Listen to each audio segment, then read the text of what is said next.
Hi there, my name is Laurence Mitchell, and I'd like to tell you a little bit about me. I'm autistic. In fact, I'm not ashamed to be autistic. Life changed for me dramatically in 2007 when I was introduced to an amazing life coach who showed me how to reframe the relationship with my life labels. To tell you more about autism and me, it all happened in around 1999 when I was visiting my mother, and we happened to be looking through the papers and listening on television about this thing called Asperger syndrome. And she said, "What the hell is Asperger syndrome?" And I said to her, "I don't know, but there seems to be a little bit in the papers as well." Anyway, the following week, she said to me, "Oh, by the way, Laurence, some new neighbours have moved in." I said, "Oh, Mum, that's a great idea. I think I'll go down and say hello." She said, No, you better be careful." I said, "What do you mean I should be careful?" And I was curious about her tone of voice. I suddenly turned around and said, "Mum, do I have Asperger syndrome?" And she said, "Well, perhaps you do, but we didn't know anything about it back then."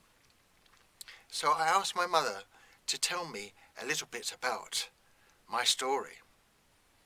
I can't imagine how my parents must have felt when they learned that I was not a normal boy. I was their firstborn as well, which didn't help. But apparently, when I was 2 or 3 in nursery school, the nursery teacher came up to them and said, "Look, we're a little bit concerned about Laurence because he doesn't seem to want to mix with the other children. In fact, whenever we put him with them, all he seems to do is to get up and wander off and face the wall. We don't understand this because he seems to be very happy facing the wall, but he just doesn't feel comfortable with other children." So they were advised to take me to see a child psychiatrist, which they did. And for the next 5 or 6 years, on a weekly basis, they took me up to the Great Ormond Street Hospital in London. Eventually, when I was 8 or 9, the psychiatrist said, "Look, I think with Laurence, we've just got to waiting in time when he's going through his teenage years. This, whatever he's got, because we don't know what he's got, will just vanish." Except it didn't. It manifested. When I was at school, I was obviously different to the other children. I was a target to be taken advantage of. Many children thought, that they could get money out of me because I was different. Because they used to say to me, "Laurence, unless you give us money, we're going to beat the living daylights out of you." And this is how I spent much of my life at school.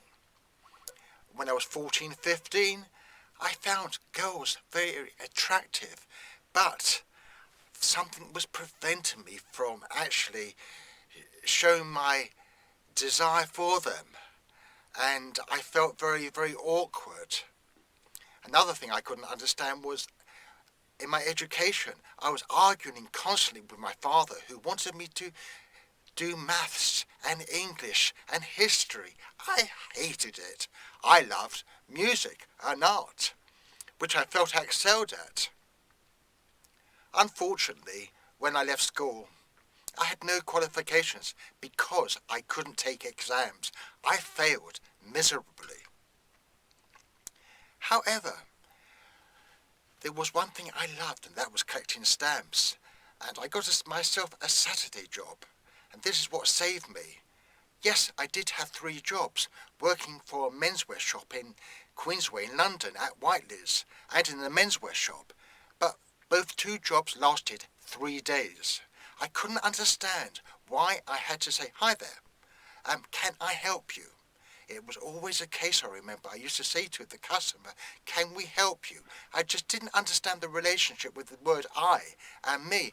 I didn't own the shop, so why should I say I? So my life being employed lasted 3 days. In fact, a week at the most. But I began making lots of money buying and selling stamps. And this I did until my mother, who had an antique shop, I suddenly found a new love, buying and selling antiques in my early 20s. Going back to relationships, I didn't really have my first girlfriend until I was 25 years old. It was a very, very nervous occasion. And my first relationship only lasted a few days because girls just didn't understand me and I just didn't understand them. I got married at 29 and it was a wonderful marriage, but during the marriage I didn't understand my wife. I wasn't happy. As far as I was concerned, she didn't know how to communicate with me. What I didn't realise was I didn't know how to communicate with her. In fact, I didn't realise how to communicate with my children.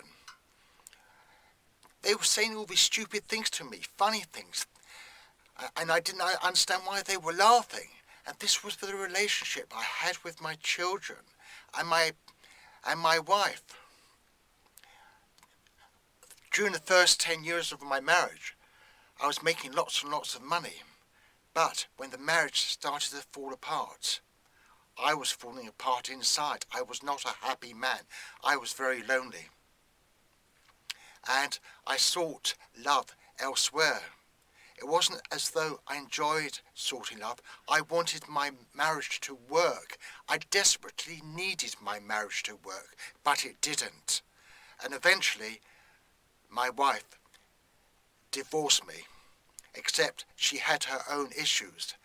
She needed a husband who was empathetic to her needs. She needed someone to be sensitive. She had major issues, and I couldn't see them.